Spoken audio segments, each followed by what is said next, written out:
قريب قل متاع الدنيا قليل والآخرة خير لمن اتقى ولا تظلمون فتيلا أينما تكونوا يدرككم الموت ولو كنتم في بروج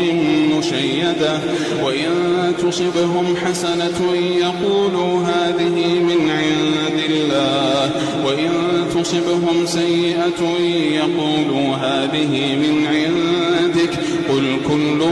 من عند الله فما لهؤلاء